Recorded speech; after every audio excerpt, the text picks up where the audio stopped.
comment gagner de l'argent sans travailler. Bah, voilà, si j'avais pas la faculté de résoudre des problèmes de millionnaire, je serais pas millionnaire. On m'a alimenté dans un système, hein, on m'a dit toujours travaille bien à l'école. Quand tu sais pas que la Terre est ronde, tu crois qu'elle est plate, tu as réussi. Moi, je faisais un boulot qui me passionnait. Pour tout te dire, j'avais pas imaginé être libre financièrement, je savais même pas que ça existait ce mot-là. Le chiffre 1, c'est super dangereux. Bien sûr, j'ai pas raconté les périodes de doute. Tiens, je vais pas partir, mais je prépare mon retour.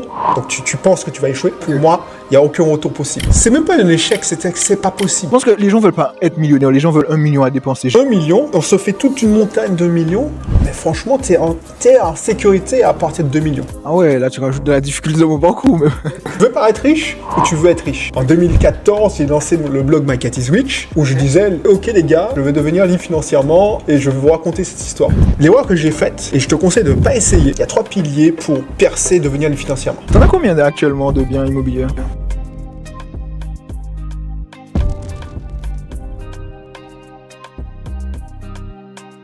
Merci Audrey Cédric d'être venu dans ce premier épisode. C'est l'heure des 1000 ans. Est-ce que tu peux te présenter pour ma communauté? Audrey Cédric Bellerose. Hein. Je suis un Antillais qui a fait comme pas mal d'Antillais. Hein.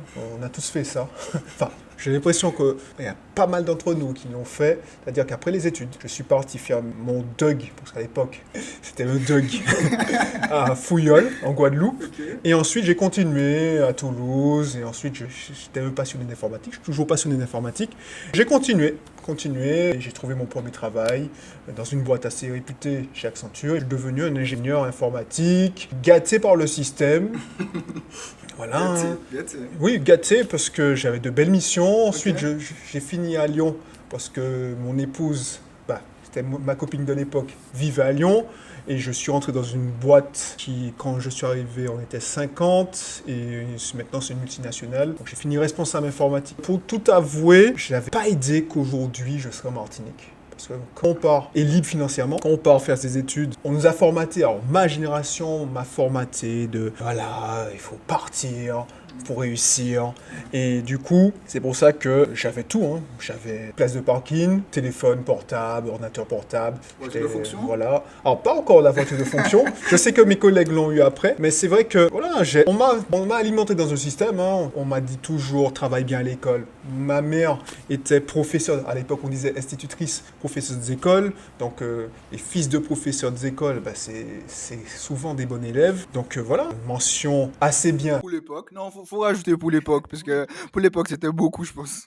Mention assez bien. Bon, c'était pas ce qu'espérait ma mère, mais bon, voilà. Elle avait prévu ma vie fonctionnaire. Quand je lui ai dit que je ne serais pas fonctionnaire, je voulais être informaticien, mais dans le privé, c'était la déception parce qu'elle, c'était « Ah, tu as réussi ton bac, passe de concours de la fonction publique, tu seras cadre A, mon fils, tu auras un salaire et un travail à vie. » Du coup, moi, comme j'ai eu la chance d'être ma mère fonctionnaire, mais mon père chef d'entreprise, comme il existe des millions, des indépendants, des artisans, j'avais les deux visions. Justement, je me suis dit « Non, je vais faire mes études et je vais voir qu'est-ce qui se passe de l'autre côté. » Et puis finalement, voilà, j'ai fait mes études, j'étais un passionné d'informatique, toujours passionné, donc j'ai réussi même mon master avec mention bien. Donc tous ceux qui se deviennent ingénieurs se font recruter par des SS2I dans la plupart du temps. Les boîtes d'informatique, c'est l'équivalent d'une boîte d'intérim pour l'informatique. Du coup, j'ai gravé les échelons et franchement, pour la majorité des gens, j'avais réussi.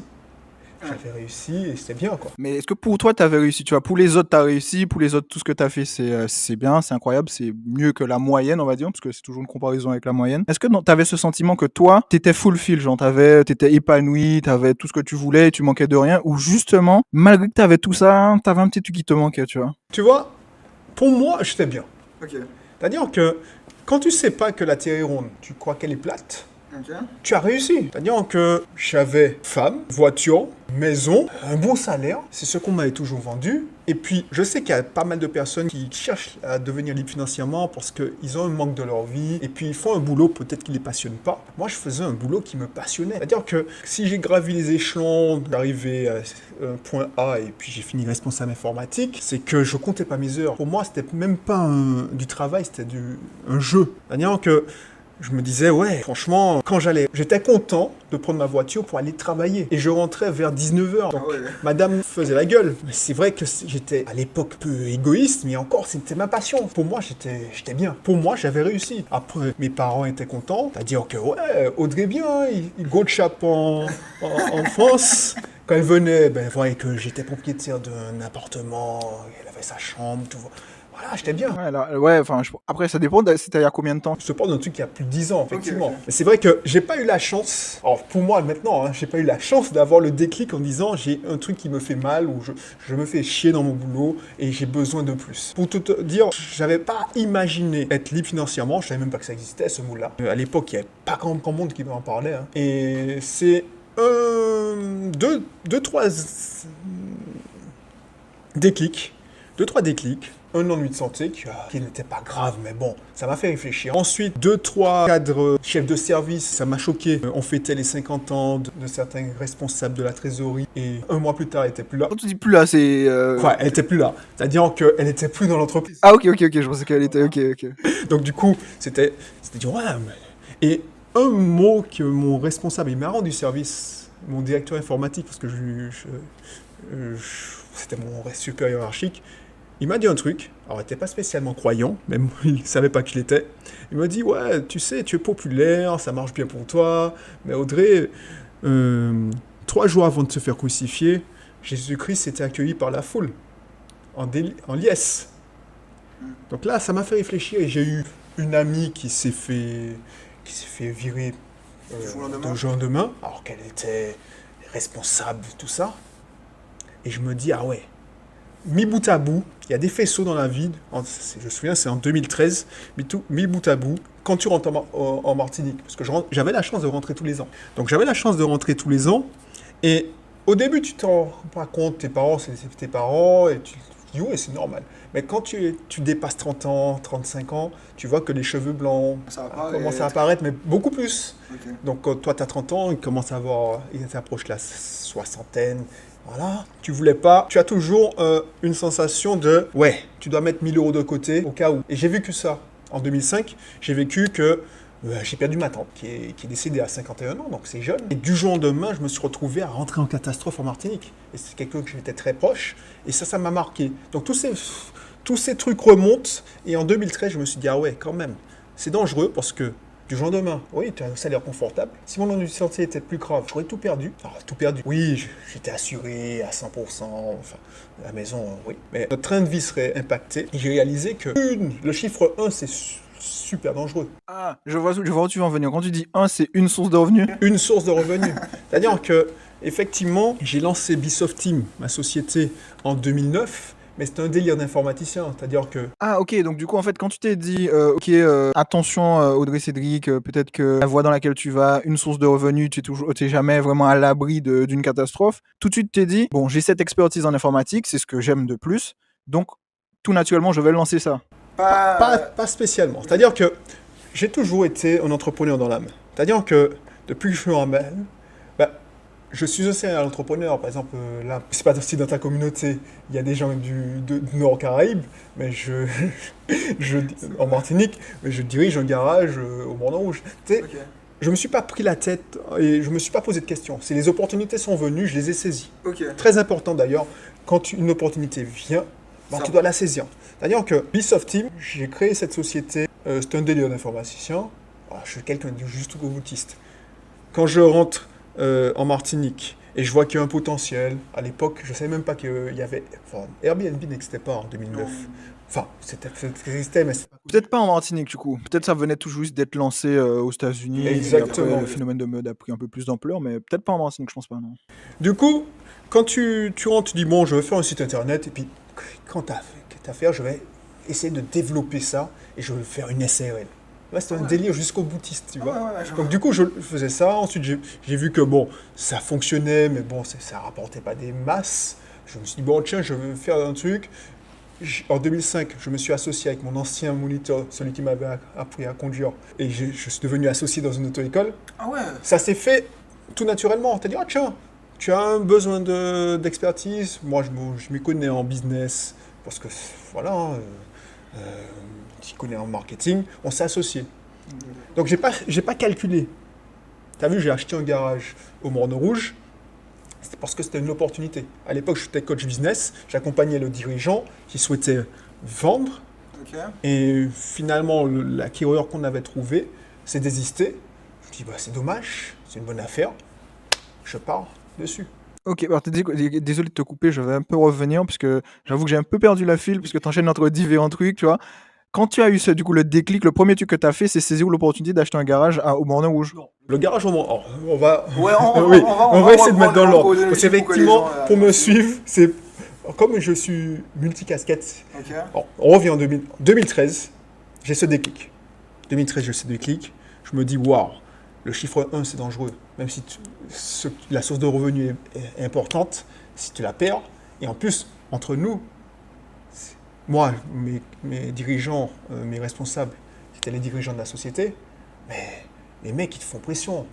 C'est pour ça que toi, si tu es amené à travailler dans une société, moi j'étais responsable aussi, faut pas trop parler de ses objectifs. C'est-à-dire, nous, on était contents quand un collaborateur achetait sa résidence principale. Ok. On se dit, ah ouais, on le tient. Et encore, c'est moins vrai maintenant parce que les jeunes ont moins la pression et puis Non, je pense que déjà dans ma communauté, il y a peut-être des gens qui se disent peut-être la dette étudiante ou peut-être quand tu fais un achat IMO ou quand tu es sur le point de le faire, puisque je pense qu'il y a beaucoup de réflexions sur est-ce que c'est le moment d'acheter ou pas. Tu te dis quand même, ça t'engage, tu vois. Et c'est là que je disais à un ami, c'est le truc qui en fait fait que tu peux rester dans le système, tu vois. Parce que quand tu es dedans, tu te dis, ah, si je perds tout, tu vois. c'est ça. Donc du coup, quand je comprends ça, j'avais déjà Bisoft Team, ma société que j'avais créée en 2009. J'avais déjà les parts du garage, mais c'est pas opportunité. Mais c'était pas pour moi, ça rapportait pas tant que ça, c'était un loisir. Ça m'a permis de partir en vacances à Londres, mais c'était pour moi un loisir, revenu complémentaire. Mais je savais même pas que ça s'appelait revenu complémentaire, c'était de l'argent. Mais là, tu comprends que effectivement, il faut que je trouve d'autres sources de revenus. Donc je fais comme tout le monde, hein. Je pense que ta communauté a fait la même chose, c'est que je fais sur Internet et je cherche comment gagner de l'argent sans travailler. Bah, voilà, je savais pas le mot indépendance financière, liberté financière, et je tombe sur 3 gars. À l'époque, il n'y avait que 3. Il y avait Michael Ferrari, il y avait Olivier Sebon, et Cédric Anissette. Ouais, le fameux, celui qui vient de la maison, ouais, ok. Voilà. Donc, Cédric Anissette, bon, mon deuxième prénom c'est Cédric, c'est pour ça que C'est comme ça que tu as choisi le mentor.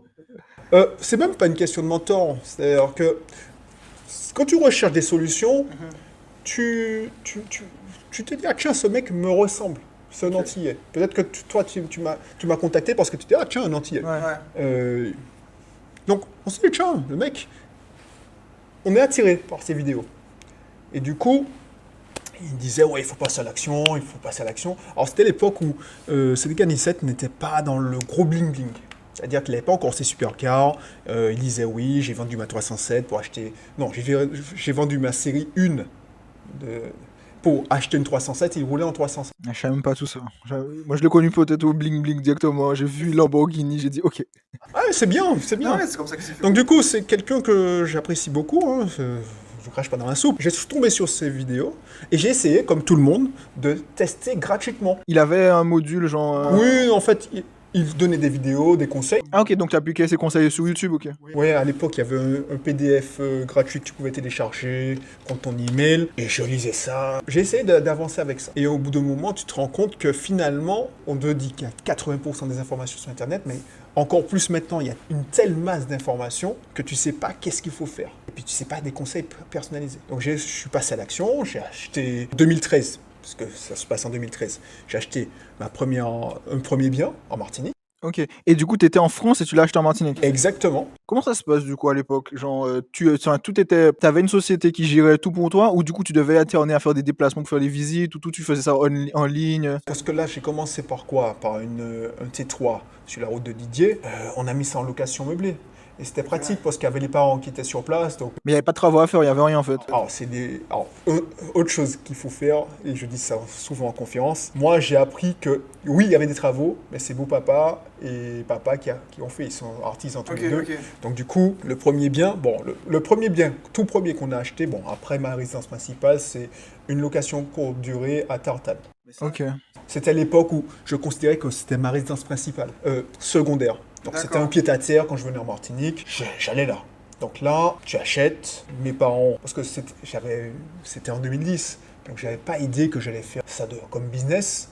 Donc pour payer les impôts, j'avais dit, ah tiens maman, est-ce que tu peux gérer ça pour moi, tu viens d'entrer à la retraite, et on partageait les sous quoi. Donc ça c'était au niveau artisanal. Ouais, parce que tu avais l'avantage d'avoir des membres de ta famille qui étaient bons dans de l'artisanat. Ouais, voilà. Voilà, ils étaient bricoleurs, enfin ils sont toujours bricoleurs. Et ensuite, en 2013, on essaie de se professionnaliser. Donc on commence, on se dit, tiens, on achète, mon épouse et moi, un T3, ça va nous servir pour résidence principale qu'on sera prêt à revenir, donc en 2015. En attendant, on le met en location. Donc la transaction se fait début 2014. Les travaux, c'est mon beau-père qui a fait. Et du coup, on a mis en location en août 2014. Et puis pendant un an, parce que je suis rentré en Martinique en 2015, en août 2015, on a récupéré des loyers. Pendant ce temps, au bout d'un moment, tu te rends compte que ça va bien, le gratuit, comme l'information, mais tu es coincé par tes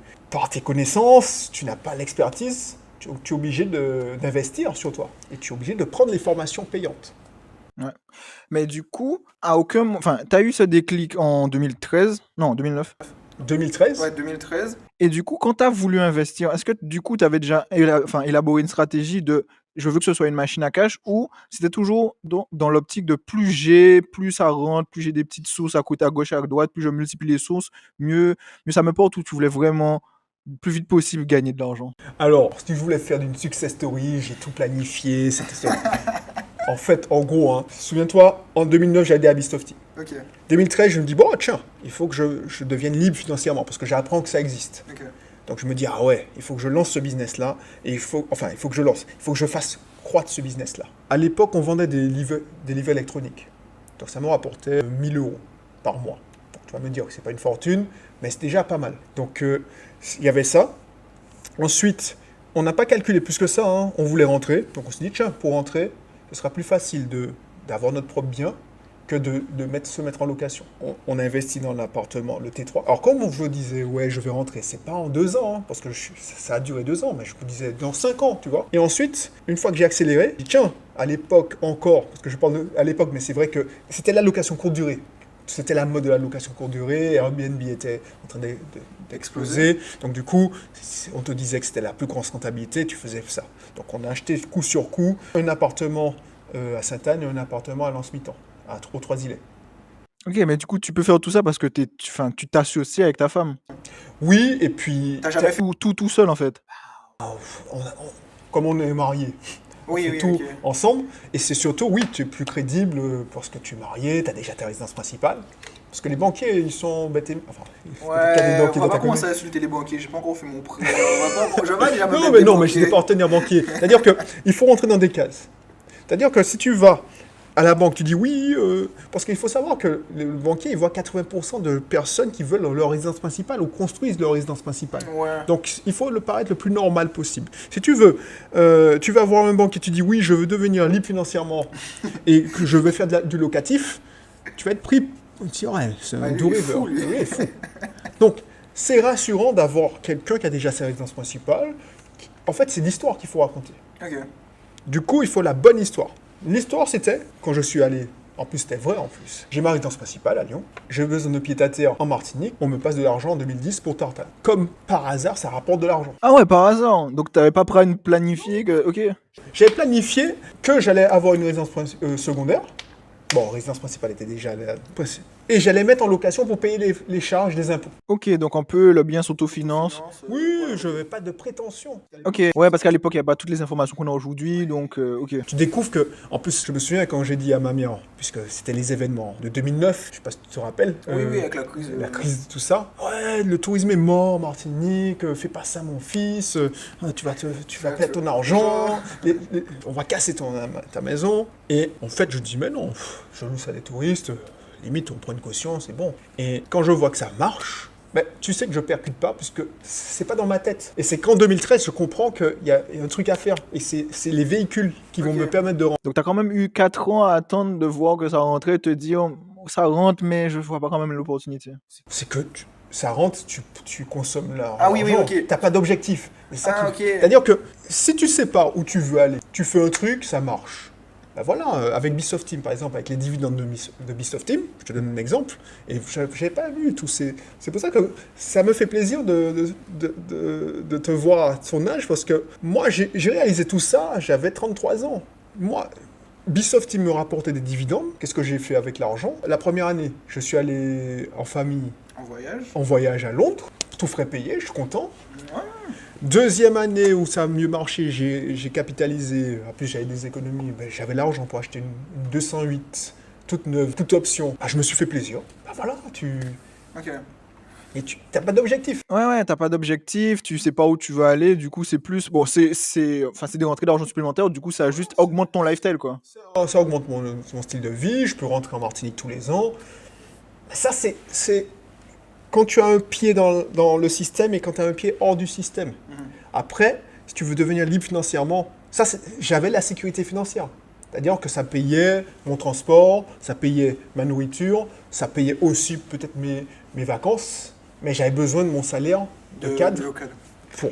Mais quand tu réalises en 2013 que tu dois t'extirper et tu veux rentrer en Martinique parce que tu en as marre de voir que tes parents qu'une fois par an, tu sais que je venais d'avoir ma fille, donc elle a la chance d'avoir ses 4 grands-parents en vie. Donc il faut qu'ils profitent, qu'elle ait des souvenirs avec eux.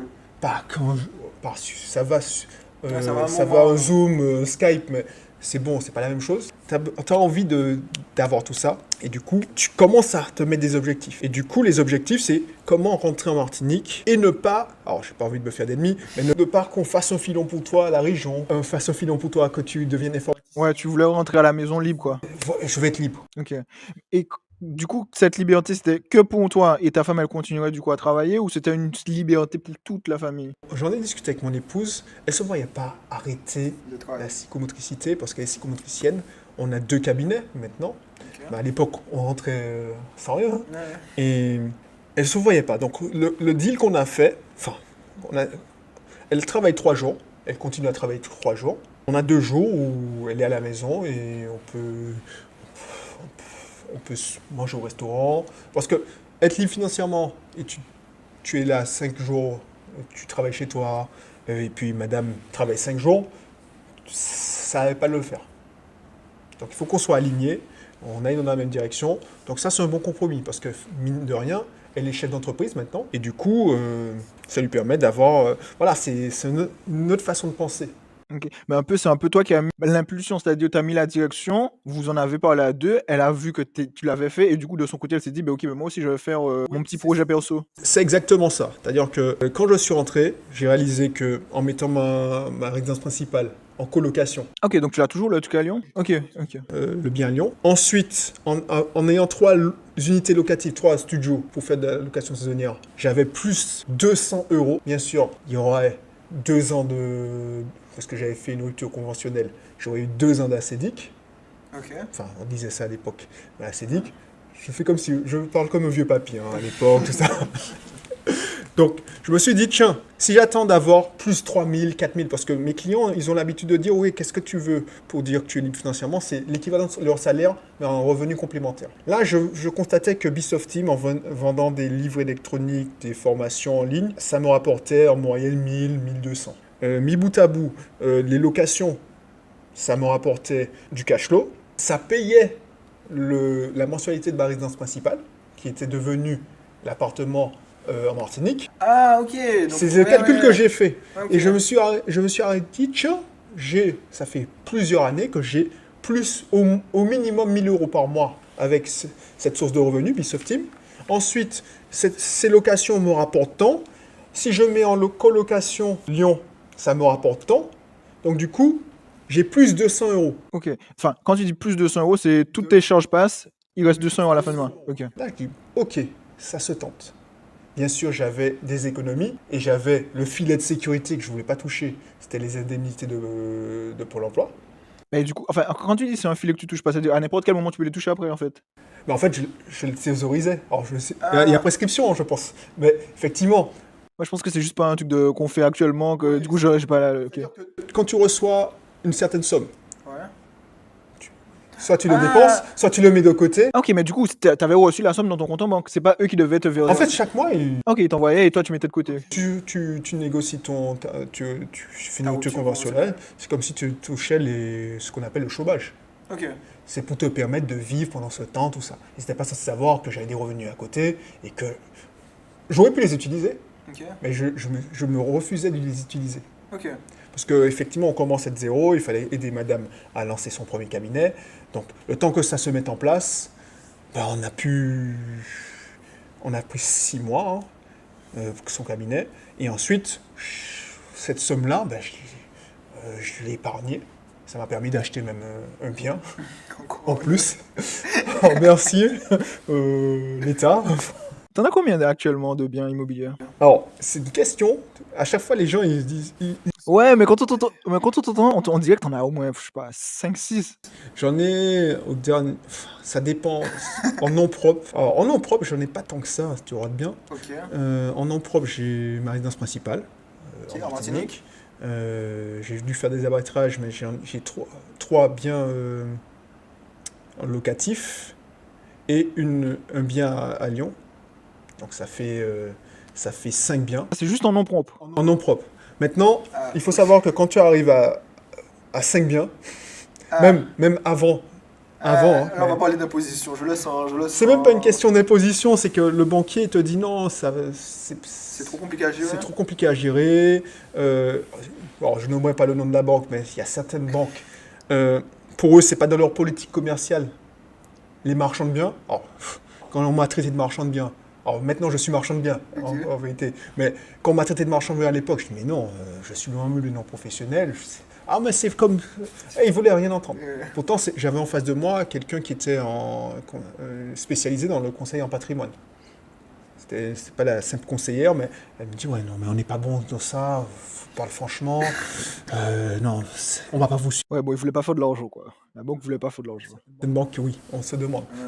Et du coup, j'étais obligé d'acheter en société. C'est pour ça que Ubisoft Team, c'est une société qui donne des coachings en immobilier. On accompagne des gens, aussi bien aux Antilles qu'en métropole, la plupart des Antillais, de la recherche du bien à la réception des premiers loyers. Mais c'est aussi une foncière. Une foncière, c'est une société qui possède des biens immobiliers pour les donner en location. Okay. Donc il y a ça. Et puis voilà, hein, une fois que tu es à 200 euros, tu commences à faire, tu connais comment on fait de l'argent, comment ça fonctionne. Et il faut aussi faire un travail sur toi parce que les gens sont friands de technique, tu vois. Ils sont friands de technique, mais on oublie la gestion des émotions, on oublie la créativité aussi pour trouver des solutions. Ah oui, ok.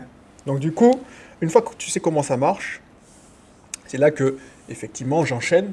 Et en 2017, 2018, je lance je fais pivoter la société pour faire de l'accompagnement immobilier. Ensuite, et ça s'enchaîne. 2019, on rachète le garage. 2020, on lance ABD Immo, c'est une société de conciergerie pour faire de la sous-location aussi. Et 2021, on augmente les biens de Ubisoft Team, on achète plusieurs biens. Et 2022, on lance Ubisoft Capital. Ça, c'est une société de marchand de biens. Okay. On a fait de l'achat-revente. Ok, donc tu as ta grosse société Ubisoft Team, et dedans, tu as mis plusieurs petites sociétés, et le garage, et l'investissement locatif, et du coup, le nouveau bébé ABD Immo. Et Ubisoft Capital. Okay. ABD Immo, c'est pour... Ah ok, oui, ABD Immo, il n'est pas du tout dans Ubisoft Team. Alors, ABD Immo, c'est des sociétés SARL, SAS. Ok. Il y a plusieurs sociétés, j'ai trois sociétés principalement qui font de l'immobilier et une société garage automobile. Mais les trois sociétés immobilières, elles sont complémentaires. C'est-à-dire que Bisoft Team ne peut pas faire facilement de l'achat-revente. Donc, pour séparer cette activité de marchand de biens qui permet de l'achat-revente, on a créé Bisoft Capital. Bisoft Capital, c'est une filiale. Donc, du coup, il faut savoir que quand tu es marchand de biens, tu payes moins de frais de notaire. Là où tout le monde paye 8,5%. Donc, sur un bien de 100 000 euros, 200 000 euros, alors 100 000 euros, c'est 8 500 euros de frais de notaire, tu payes 4%, en grosso modo. Donc, 4 000 euros. Et ensuite, quand tu commences à avoir des unités locatives, les gens, ils sont chauds pour acheter, hein, mais il faut gérer les locataires. Donc moi aussi, j'avais besoin d'un système, parce que je suis un informaticien hein, dans l'âme. Donc c'est mon dada de créer des systèmes qui génèrent de l'argent et qui travaillent à ma place. Ok, donc tu automatises le système en fait. Automatiser, il y a des personnes qui travaillent avec. Oui, mais le but c'est le plus possible d'automatiser. Ouais, là, je veux pas que gérer des problèmes de locataires qui ont une ampoule qui, alors j'exagère, mais qui ont une ampoule qui grille, dégâts des eaux, parce que si tu sais, en Martinique, ouais, même en métropole, hein, le plus gros sinistre que tu as, et ça se voit pas quand tu as 1, 2 biens, mais quand on a commencé à avoir 10, 15, tous les trimestres tu as un dégât des eaux. Ok. C'est hallucinant. Ok. Mais du coup, Insiste un petit peu plus sur pas les problèmes que tu as rencontrés, parce que au début c'était très succès, mais je sais que tu as dû galérer parce que c'est jamais lisse en fait, tu vois. C'est jamais lisse, mais ça c'est sûr. C'est vrai qu'on se focalise sur les succès, c'est-à-dire pour montrer comment j'y suis arrivé. ok. Bien sûr, je n'ai pas raconté les périodes de doute. Tu penses bien que quand tu as l'habitude d'avoir un salaire confortable et du jour au lendemain, tu dis ouais bon, je vais démissionner ou j'essaie de faire une rupture conventionnelle. On te dit non, bien sûr. Donc tu dois trouver des astuces sans Sans douiller le système. des astuces éthiques parce que je voulais pas partir en mauvais termes. mauvais terme, ok. Parce que, enfin, du coup, tu voulais pas partir en mauvais terme parce que tu te disais au cas où retourner là-bas ou juste pour l'image. Non, c'est parce que j'aimais cette entreprise, j'aime Ah toujours oui, cette ok. entreprise. Quand je pars, alors il y a deux philosophies. Des gars qui se disent, tiens, je vais partir, mais je prépare mon retour. Donc tu penses que tu vas échouer. Et j'en ai vu plein qui sont allés en année sabbatique, qui sont revenus. Comme si rien n'avait changé. Voilà, et ils sont même plus déprimés. Là, je brûle le pont. Pour Ok. moi, il n'y a aucun retour possible. Ok. Parce que ce serait trop difficile. Pour moi, c'est un cauchemar. Tu verrais ça plutôt comme un gros échec en fait. En fait, Même pas. c'est même pas un échec, c'est pas possible. Ok. C'est-à-dire que c'est arrivé, la goutte d'eau avait fait déborder le vase. Oui, c'est ça. C'est-à-dire que si tu sais pas que la Terre est ronde et que tu sais que la Terre est plate et que tu le vis bien, mais si tu sais qu'un autre monde existe et que tu reviens Dans l'ancien monde. dans l'ancien monde et puis que tu es enfermé, Ouais. tu le vis très mal. Alors s'il fallait le faire, je l'aurais fait. Mais à contre-cœur aussi. Et je connais pas mal de personnes, enfin des personnes qui l'ont fait, mais ils savent pourquoi ils le font. Le fond. Donc du coup, moi j'ai eu cette chance de ne pas avoir à recourir à cette extrémité.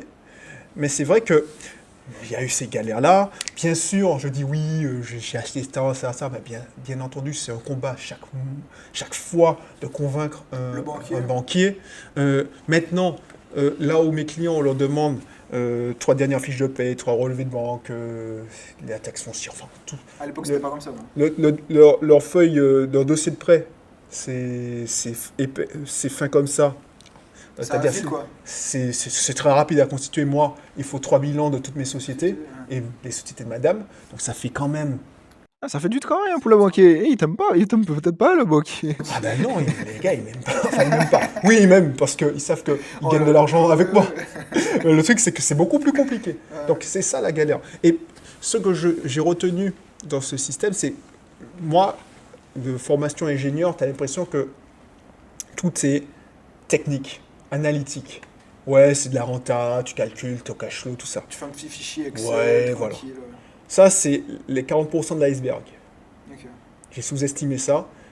60%, c'est déjà l'autre partie de ton cerveau, hein, l'hémisphère droit, ta créativité, le côté créatif, pour trouver des solutions, pour créer sa réalité, pour tordre la réalité. Et ensuite, la gestion de ses émotions, parce qu'on sous-estime le subconscient. Ouais. Et le subconscient, ben, c'est ça qui te fait bouger ou pas. Quand tu dis bouger, c'est passer à l'action ou... Passer à Ouais. l'action. C'est-à-dire que quand tu as un salaire, tu as une place de parking, quand tu es confortable, tu as une place de parking, ton BlackBerry, alors à l'époque c'était Ouais, le- c'était l'iPhone. l'iPhone 14 qui sortait. euh, ta mutuelle. Alors, Ouais. En fait, tu te dis, mais pourquoi je vais en fait abandonner tout ce que j'ai pour aller dans un inconnu parce qu'on m'a dit que ça fonctionne, que et t'as des idées. Surtout que je pense qu'à l'époque, t'as pas tout ce qu'on a aujourd'hui. Aujourd'hui, c'est facile de voir l'autre monde, d'entendre des gens en parler. Bon, certains avec de la transparence et d'autres un petit peu moins de transparence, on va être honnête. Mais tu sais que c'est possible, tu vois. Et alors que je pense qu'à l'époque, c'était pas aussi pas déconstruit, mais c'était pas aussi visible, tu vois. Aujourd'hui, tu vas sur Internet avec les réseaux sociaux, ça se voit. oui, Aujourd'hui, il faut rêver, te dire, quelqu'un m'a dit, donc je vais. c'est ça. Après, effectivement, alors moi je fais pas rêver. Hein. Comme tu dis, je fais pas rêver. Mais s'il fait rêver là pour toutes ces sociétés, tout le monde dans cette société. En gros, c'est vrai que alors, mes confrères me disent mais pour attraper des mouches, il faut pas les attraper avec le vinaigre. C'est vrai. On montre effectivement tout ce qui est yacht. Bah, je ne citerai pas de nom, mais j'ai des gars qui se sont cotisés pour louer un super yacht dans le large de Malte. On paye des... Non, j'ai pas la ref, mais tu me dis en off, tu me dis en off, j'ai pas la ref. Mais il y en a qui louent des villas aussi. Hein. Oui. Après, il y en a qui ont l'honnêteté de dire oui, mais bon, moi j'ai loué cette villa pour. Après, je trouve que même dire louer une villa, quand on voit la caution qu'il faut mettre derrière, c'est pas tout le monde non plus qui peut mettre la caution. Oui, la caution bah, qu'il a- ils ont les sous pour louer. Ouais, ils ont le son. Ah, ils ont loué la La Lamborghini, tout ça. aussi, oui. Mais c'est vrai que toi, ton subconscient, quand il voit ça, tu entends. C'est comme c'est des canissettes qui dit oui, il dit tout ce qu'il fait. Hein. Oui, C'est oui, ça les transports. très transparent. Il a dit qu'il a commencé par un parking, mais pas parce qu'il s'est enrichi qu'avec un parking. Tout le monde sait que alors pour avoir un parking, hein, Ouais, faut commencer. Bah, au moins, au moins, il est passé à l'action, tu vois. Au moins, il a lâché le. le mécanisme. Ouais. Et du coup, moi, effectivement, je dis pas que ouais, ma vie est facile. Ton travail d'investisseur, d'entrepreneur, c'est de résoudre des problèmes. Mais des problèmes, ben, si j'avais pas la faculté de résoudre des problèmes de millionnaire, je ne serais pas millionnaire. C'est-à-dire que, Ah, du coup, j'ai amélioré, hein. enfin, Ah, oui, c'est pas un secret. Enfin, Bah, écoute. oui, mais si tu, Oui, oui, ouais, si tu fais les calculs, les différents biens, oui, ok. je suis pas millionnaire. C'est mes sociétés qui sont millionnaires. Même si je possède mes... Mais tu sais, on vient de trouver le titre. Ok. Mais, bon, enfin, je vais te choquer, mais c'est vrai que quand tu parles de millions, tu te dis, oh, c'est un truc De ouf. de ouf. Mais quand tu y atteins, tu te dis, ouais, mais quand même, je suis pas arrivé en fait. Ne déconstruis pas mon rêve. J'ai pas envie de dire ça, mais c'est vrai que j'ai un de mes mentors, c'est Grant Cardone, qui dit que un millionnaire, c'est le cas de moyen d'il y a 20 ans. C'est-à-dire que si tu regardes bien, effectivement, nos parents, ben, ils ne le savent pas, mais ils sont millionnaires. Alors, je te dis, la personne, à l'époque, mes parents, ils avaient... Enfin, c'était souvent, tu étais un couple de fonctionnaires, tu achètes ton terrain, 1000 mètres carrés, tu construis par exemple à Shellshire. Du temps de mes parents, personne ne voulait investir à Shellshire, à Terreville en tout cas, parce que c'était là où il y avait des serpents, tout ça.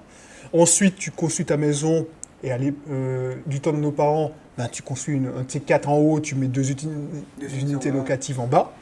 Ben, rien que ça vaut 600 000 maintenant. Ouais. Et ensuite, tu achètes un bien à Montpellier ou à Paris, bah, c'est 10 000 euros le mètre carré à Paris. Donc, Enfin, à l'époque, ça devait coûter moins cher que maintenant, oui. Oui, Oui, oui, mais surtout que, en fait, je trouve que l'ancienne génération, pourquoi il y aurait plus facilement eu beaucoup plus de millionnaires? Parce que c'est notre société de consommation qui fait qu'on consomme énormément. Mais à l'époque, je vais pas parler de ma famille, mais ma mamie, elle dépense peu, tu vois. Alors que, tu vois, quand tu dépenses peu, ben, au fur et à mesure, ta fortune, ce qui ne se voit pas, mais ça s'accumule, et au final, 1 million, ça se fait pas si difficilement. Mais je pense que les gens veulent pas être millionnaires, les gens veulent 1 million à dépenser. J'ai lu ça dans un livre, et le livre, il était incroyable. Les gens veulent dépenser les 1 million. C'est-à-dire que c'est ça le truc. C'est-à-dire que les gens veulent l'argent, mais ils veulent pas. Les gens ne veulent pas la liberté financière. Ils veulent l'argent. C'est-à-dire que si on leur dit, bon, tu as le choix de ça fait de gros titres. Il y a un gars qui a gagné 2 milliards à la loterie en Amérique. Ouais, ça Les fait. gars, ils veulent l'argent. Ouais, c'est le cas. Ils veulent pas. Enfin, ce que je veux dire, c'est que la liberté financière, c'est le temps déjà, et c'est l'état d'esprit. Ok. Et ça, je le savais pas, même en 2015, où j'étais libre financièrement, j'étais plutôt en sécurité financière.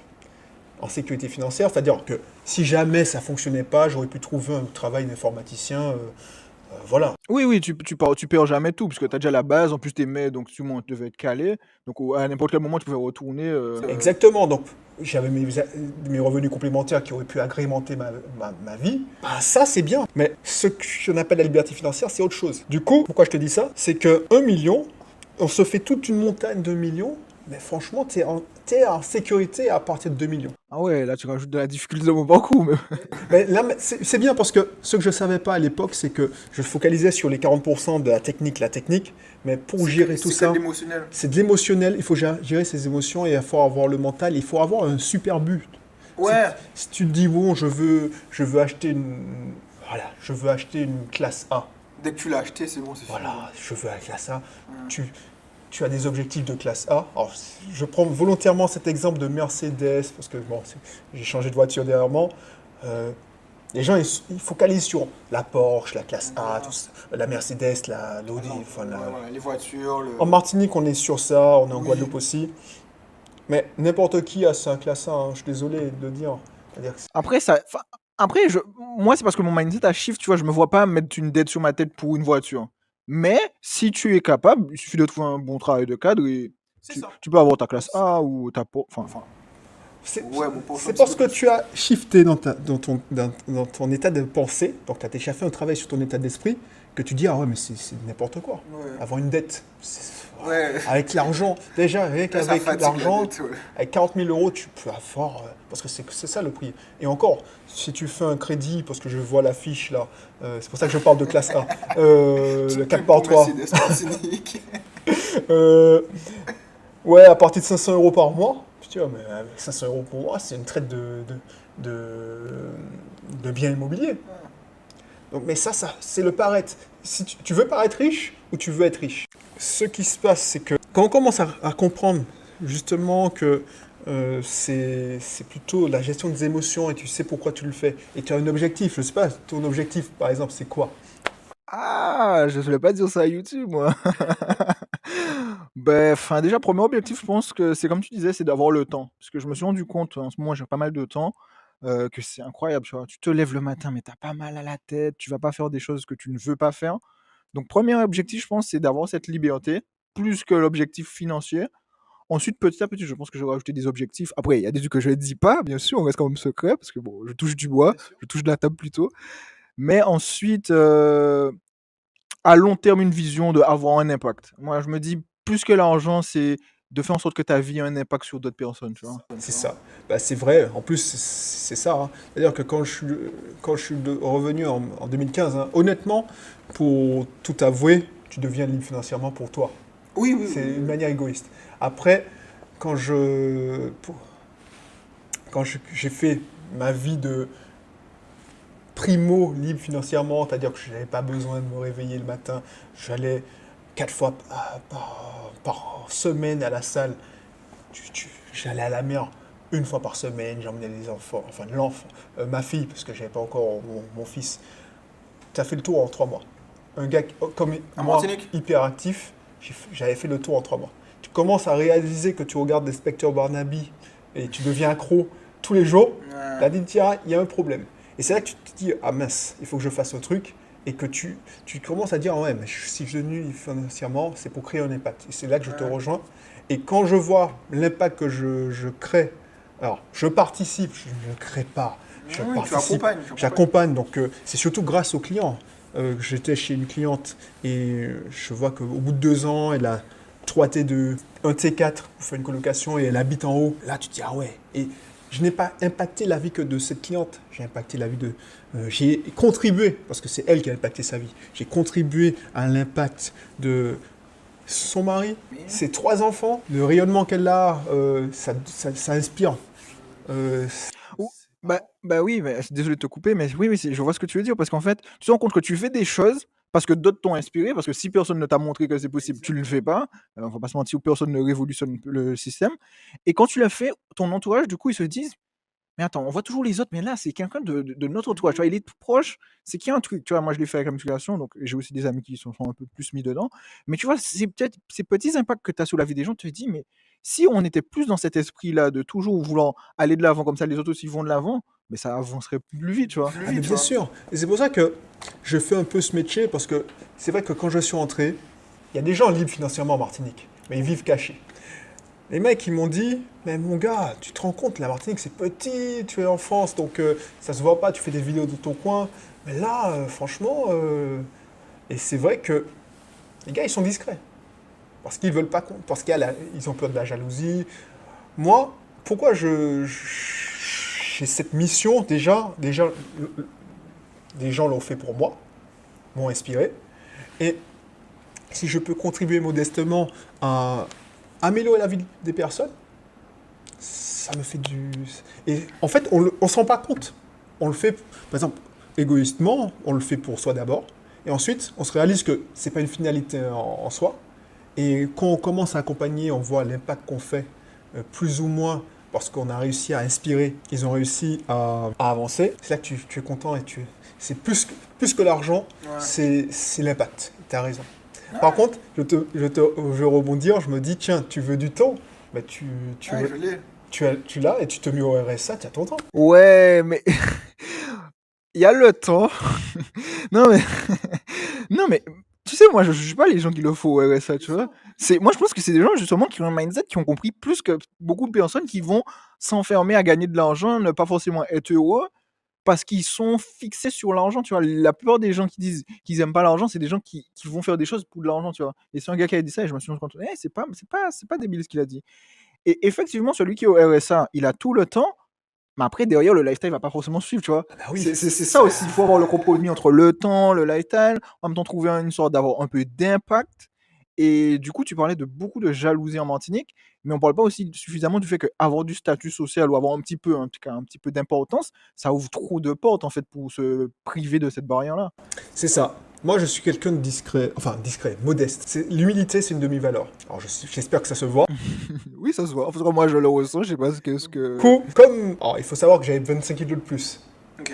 Donc, j'avais des problèmes de poids. Donc, j'ai appris pendant toute mon enfance et mon adolescence à ne pas... Et en plus, je m'appelle Audrey, donc c'est un prénom. Tu penses bien que je passais des mauvais... Ah, t'en as une enfance plutôt compliquée. Voilà. Donc, du coup, j'ai appris à me blinder. Et le regard des autres et ce que les gens pensent de moi, ça, je m'en fous. Donc, ça, peut-être, c'est une force et c'est une chance. Bon, c'est vrai que je nie pas que y a des gens, effectivement, ils font pas mal de choses pour les autres. C'est vrai que quand tu t'en fous de ce que les gens pensent, ah bah voilà.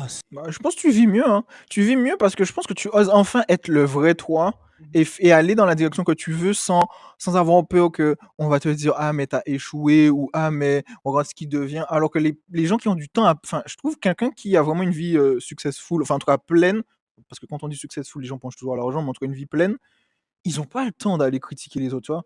T'es trop occupé à vivre ton moment, tu vois. Exactement. Après, ce qui a changé aussi, pourquoi je suis arrivé à ce niveau-là, c'est que, un, je me suis fixé des objectifs. Deux, j'ai malheureusement dû changer d'environnement. C'est-à-dire, quand je dis environnement, C'est le passage France-Martinique. Non, c'est changer d'environnement, c'est-à-dire les gens que les gens que tu côtoies. tu côtoies. C'est-à-dire que si j'ai écouté ma mère, que j'aime beaucoup, mais je ne serais pas là. Ok. C'est-à-dire, Alors que maintenant, elle est très très fière de toi, tu vois. elle l'a même pas réalisé. Ah. C'est-à-dire que oui, si elle fait les maths, elle sait, mais elle reste, je reste son fils, donc elle n'est même pas sur ça, quoi. Donc du coup, j'ai dû changer, m'entourer mieux. Alors quand je dis m'entourer, je ne dis pas de... Par exemple, si tu es en relation avec quelqu'un, la personne elle dit ouais, je veux être au RSA, et toi tu as envie de mieux, je ne dis pas de quitter cette personne nécessairement, mais c'est de rencontrer des gens qui ont la même envie. Ok. La même déter ou la même fin. Exactement. Et effectivement, j'ai commencé en regardant des vidéos, comme on est en train d'enregistrer, mais à un moment, tu as besoin de mentors et tu as besoin de compagnons de route. Donc les compagnons de route, c'est ceux qui sont, ceux, qui sont à côté de toi, hein, c'est-à-dire des gens qui ont la même envie et qui ont à peu près le même niveau de développement que toi. Et tu as besoin de mentors qui te tirent vers l'avant. Parce que si tu regardes bien, là, je dis, ouais, j'ai ci, j'ai ça, j'ai ça, j'ai ça. Mais il y a un moment où j'ai commencé par un bien. Ouais, c'est vrai, maintenant ça va un peu plus du rêve qu'à l'époque où tout a commencé. Et quand tu as commencé, qu'est-ce que pas ton entourage, du coup, ta famille, ton entourage proche, mais qu'est-ce que les autres pensaient de toi? Genre, par exemple, tes anciens collègues, est-ce qu'ils ont pris de tes nouvelles ou est-ce que... C'est puissant parce que il y a un moment où tu es en transition. Ça veut Ouais. dire que j'ai coupé, puis il y a un moment où en 2013, les gars, ils m'ont connu, bah, j'avais 25 € en plus, hein. Donc, ouais. Et tout change, hein. Quand tu changes, tu fais un shift, c'est ton mental, ton énergie et ton physique qui change. Alors, il y a des gars qui me disent, ouais, mais si c'était aussi facile, tout le monde le ferait, tout le monde saurait. Qu'est-ce que mon boss m'a dit? Ouais, mais tu vas te faire chier en Martinique, qu'est-ce que tu vas foutre là? Tu vas faire de la location saisonnière, parce que je disais que j'allais faire de la location saisonnière. Ouais, oui, c'était dubitatif. Il y a des gens, en plus, j'ai fait la connerie d'écrire un blog. En 2014, j'ai lancé le blog My Cat is Rich, où je disais, ok les gars, je vais devenir libre financièrement et je vais vous raconter cette histoire. Ok. Et puis j'ai fait une chaîne, tout ça. Ben, ouais, j'ai vu ce que tu as écrit, je suis pas d'accord avec toi. Et en fait, quand tu découvres que la Terre est ronde, qu'un autre monde existe, l'erreur que j'ai faite, et je te conseille de ne pas essayer, c'est d'essayer de convaincre tout le monde. Ouais. Là, tu perds trop d'énergie à essayer de Ouais. convaincre. Et les gens sont dans la réalité, laisse-les tranquilles. Va voir des gens qui sont déjà dans ton mindset. Et si j'avais su ça avant, je Moins d'énergie. beaucoup moins d'énergie, et puis ça te fait douter. Ouais, je vois ce que tu dis, hein. Et ensuite, ça va, c'est bien quand tu achètes des formations en ligne, parce qu'on a commencé, enfin j'ai commencé comme ça, mais à un moment ça suffit plus. Donc il faut avoir un coaching, Ah oui, un mentor, quoi. un mentor. Et il faut trouver un mentor. Alors peut-être si tu as de la chance de trouver un mentor qui est là, qui te donne des conseils, c'est génial. Et surtout, avoir un mentor et les compagnons de route. C'est pour ça que l'accompagnement que je propose, il y a tout ça. C'est pas que des formations en ligne, c'est pas des webinaires ou des masterclass. Alors c'est très bien, il y a ça. Mais il y a aussi des moments où on intègre une communauté. Et un accompagnement quasi quotidien. Parce que, alors, je ne vais pas épiloguer. Non, mais les gars, si vous êtes intéressés, je pense que je mettrai un lien dans la description. Mais... C'est vrai que c'est pas que de la formation, parce que honnêtement, hein, alors je vais peut-être me faire taper par mes camarades, mais c'est beaucoup plus rapide de s'embêter à faire une formation en ligne et tourner, allez, maintenant je fais une formation je fais même plus de montage quand je fais mes formations. Ouais, tu te rends compte que tu perds du temps et ça.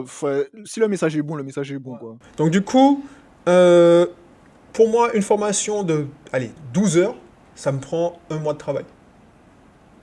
Et puis j'ai des équipes, alors, j'appuie sur le bouton, alors, je peux pas déléguer ma présence devant la caméra. Ah oui, c'est une affiche. Hein. Donc du coup, ça me prend, allez, grosso modo 3 semaines, un mois. Tu vends la formation, la plupart des gens, ils font de la formation entre 500 et 3000 euros. Allez, imagine que je vends de la formation 1000 euros. Juste 10 ventes. 10 ventes, ça me fait 10 000. Enfin... Écoute, merci beaucoup d'être venu. Je pense que moi, c'était une très très belle discussion, que ce soit en off ou que ce soit maintenant. Moi, j'ai appris beaucoup de choses. J'espère que ceux qui m'écoutent ont appris beaucoup de choses. Écoute, moi, je te souhaite le meilleur, hein, pour le suite. Et si tu as un truc à dire aux gens, si tu veux parler de tes formations, c'est peut-être le moment. Donc, je n'étais pas venu pour ça. C'est-à-dire que je n'étais pas venu pour faire de la publicité outre mesure. J'en parle tout naturellement. Bon, ça s'est vu parce que c'est ma passion. Maintenant, si j'ai envie de faire passer un message à ta communauté, c'est au début, on n'a pas trop de sous pour investir en immobilier. Mais c'est vrai qu'il y a 3 piliers. Il y a 3 piliers pour percer et devenir libre financièrement.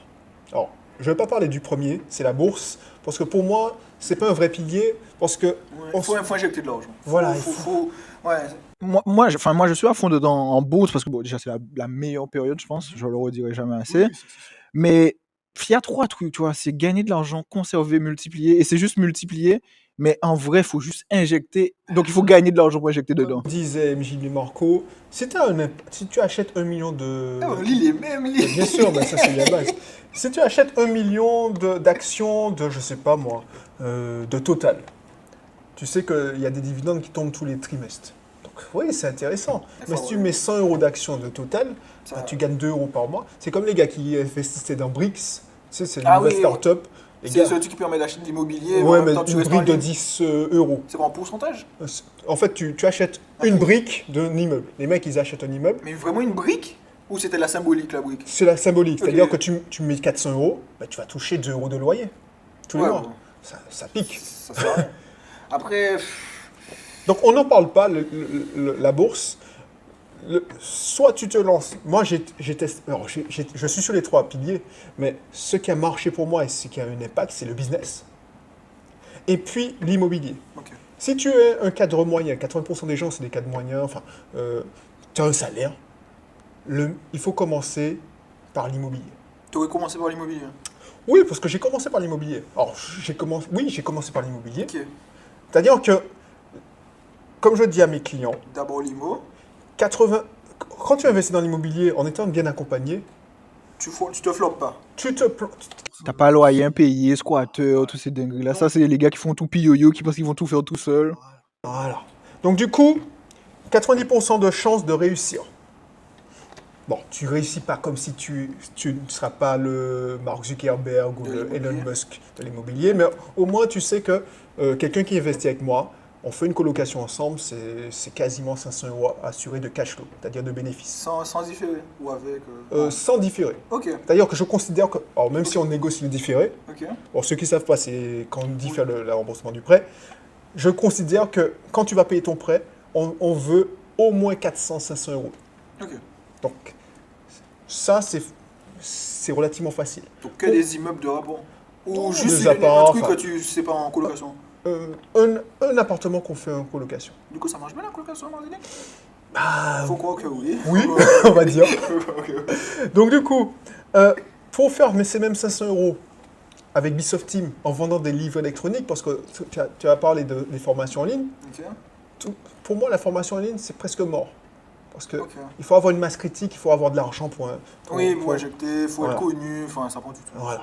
Donc du coup, pour faire ces mêmes 500 euros récurrents avec un business, ça prend tellement plus d'énergie que l'immobilier. Le problème avec l'immobilier, c'est que tu seras tôt ou tard coincé. Okay. Et il faut faire le business. Ok. Donc toi, tu commencerais d'abord par de l'immobilier, comme ça au moins tu mets un petit 500 euros. Ce 500 euros, soyons logiques les gars, le but c'est pas de le dépenser, c'est juste de le mettre de côté pour faire grossir, pour refaire une autre opération, ou même pas dans l'objectif de refaire une autre opération. J'aurais investi, j'aurais lancé les deux en parallèle. C'est-à-dire, parce qu'un business, ça peut prendre du temps pour démarrer. Donc, moi, ce que je considère, c'est que si tu as déjà un salaire correct, quand on dit correct, j'ai des clients qui gagnent 1500 euros. Hein, ça dépend de tes charges. Voilà, si tu vis chez papa et maman, j'ai une cliente... Oui, on a tous des avantages cachés. Voilà. On a tous des avantages cachés. C'est ça. Donc si tu as 1500 euros, 1700, et puis tu fais un coup, tu achètes, alors peut-être pas l'immeuble de rapport, mais un studio qui te rapporte 150-200 euros par mois de cash flow, bah, c'est déjà pas mal. Et ces 200 euros, tu les fais travailler et tu investis dans un autre pilier, c'est-à-dire le business. Alors, ne tombons pas. Alors, on va reprendre la discussion, on peut discuter 2 heures. Ouais, sur la bourse je n'aurais pas investi dans la bourse. Par exemple, je vais peut-être faire des ennemis, mais le marketing relationnel, ça c'est un bon moyen. Quand tu dis marketing relationnel, c'est un peu ce qu'on fait là? Marketing relationnel, c'est... Ah, enfin un réseautage. Le marketing de réseau. Ok, ok, MLM. MLM. Okay. Ça c'est... Alors, si tu vas chercher sur ma chaîne en 2016, c'est n'importe quoi. J'ai un peu changé mon avis. Pas parce que... Ce que j'aime pas dans le marketing relationnel, c'est les jumpers, comme je les appelle. Les mecs, ils vendent du parfum aujourd'hui, ils te vendent de l'immobilier demain, et en fait, ils changent de réseau tous les 3 mois. Par contre, j'ai rien trouvé de mieux pour former les gens au business. parce que j'ai cherché une solution depuis longtemps. Ah, ok. Oui, je vois ce que tu veux dire. Parce qu'en fait, ça regroupe les deux compétences fondamentales. Savoir-vente, donc la sales et le marketing. Exactement. Alors le marketing guérilla. Ouais, donc, ouais, ouais. Parce qu'il faut aller convaincre des gens de venir avec toi dans une Exactement. équipe pour aller vendre des Voilà. produits. Donc ça, si je devais recommencer à zéro, bien sûr, alors tout le monde dit oui, je veux devenir entrepreneur. Je ferais comme tout le monde, enfin je ferais comme avant, hein. Je serais ingénieur informatique. Ensuite, j'aurais investi en immobilier parce que honnêtement, investir en immobilier quand on a un salaire correct, bah, c'est facile, on te déroule le tapis rouge. Et j'aurais appris les compétences, pas comme à la dure où j'ai dû investir et faire des erreurs en business, mais j'aurais appris les compétences avec le marketing relationnel. Je ne serais pas resté enfermé dans le marketing relationnel.